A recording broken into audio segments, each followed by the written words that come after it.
Olá, queridos alunos dos primeiros anos, tudo bem com vocês? Estamos iniciando o nosso encontro, né? O nosso vídeo semanal do PET 3, semana 2. O que nós vamos falar? Nós vamos falar sobre o Estado, tá? Quando nós estamos falando da organização política e administrativa do Brasil, nós referimos-nos como um todo como um Estado.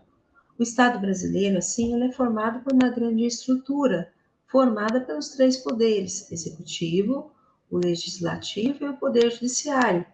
Essa estrutura de organização que representa o aparato burocrático do Estado brasileiro e que vem da necessidade dele de se constituir enquanto um Estado moderno, o qual precisa manter a sua organização sob alguns pilares: um só poder, um só exército, uma autoridade para todo o território, administração e justiça justificada em um sistema burocrático, tá?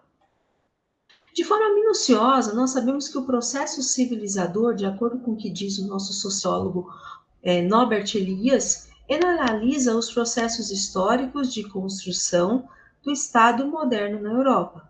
Para o autor, esses processos não foram pensados como tal por nenhum dos agentes sociais em conflito ao longo da história, mas nasceram dos acúmulos sociais gerados no calor das crises, das disputas intelectuais, institucionais, bélicas e simbólicas. Bom, o Estado ele também passa por diversos contextos e diversas interpretações dentro da sociologia pelos diversos sociólogos. Vamos a algumas interpretações que alguns sociólogos trazem do Estado. Karl Marx nos fala que no Estado prevalece o poder organizado de uma classe social que é dominante por deter a propriedade dos meios materiais de produção. Já Engels diz que o Estado é um produto da sociedade e tem como papel amortecer os conflitos e os choques entre as classes. Max Weber já diz que o Estado existe quando há obediência à autoridade de um grupo dominante e essa relação de dominação está fundada na violência legítima, legalmente reconhecida. Segundo Gramsci, o Estado ele tem um papel importante nos campos cultural e ideológico, bem como na organização do consentimento, ou seja, busca legitimar-se perante a sociedade civil, não apenas por coerção, mas, sobretudo, buscando convencê-la e aceitar a autoridade. Althusser, segundo ele, as relações de poder necessitam de instituições que as reproduzem, escola, família, igreja, veículos de comunicação, que são aparelhos ideológicos do Estado. Segundo Paul Lanzas, embora o Estado capitalista não seja um instrumento totalmente controlado pela classe dominante, em razão das lutas entre as frações que as compõem, ele fornece o quadro para que os operários não se reconheçam como integrantes de uma mesma classe. Segundo Octavio Yanni, o Estado não é apenas um órgão da classe dominante, pois ele responde aos movimentos das outras classes sociais e age conforme as determinações das relações entre elas.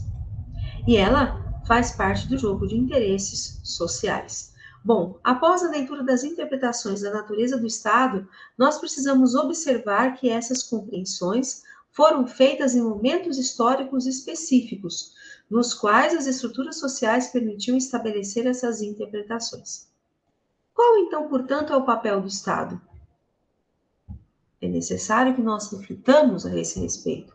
Mas eu penso que o papel do Estado é a organização geral e, ao mesmo tempo, ao entendimento dos interesses coletivos, tá?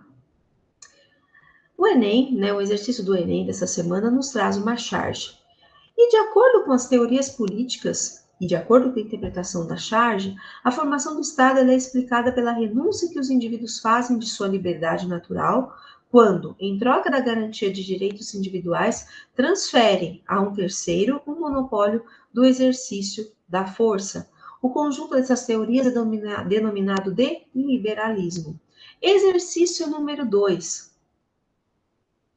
É necessária a leitura dos dois textos e justamente para que nós possamos compreender as ideias dos contratualistas. Thomas Hobbes e John Locke, importantes teóricos contratualistas, discutiram aspectos ligados à natureza humana e ao Estado.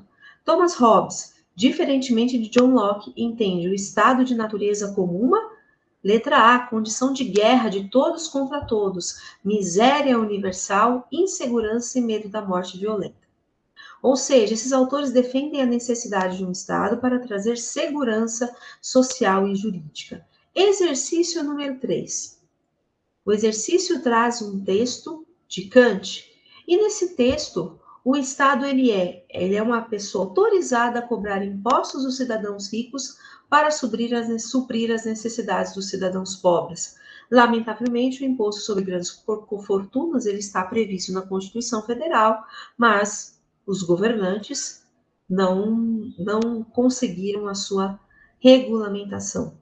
Aliás, não há interesse, né, dos governantes em regulamentar imposto sobre grandes fortunas. Tá joia, pessoal? Bom, essa foi a atividade da semana. Qualquer dúvida, estou à disposição de vocês. Um grande abraço.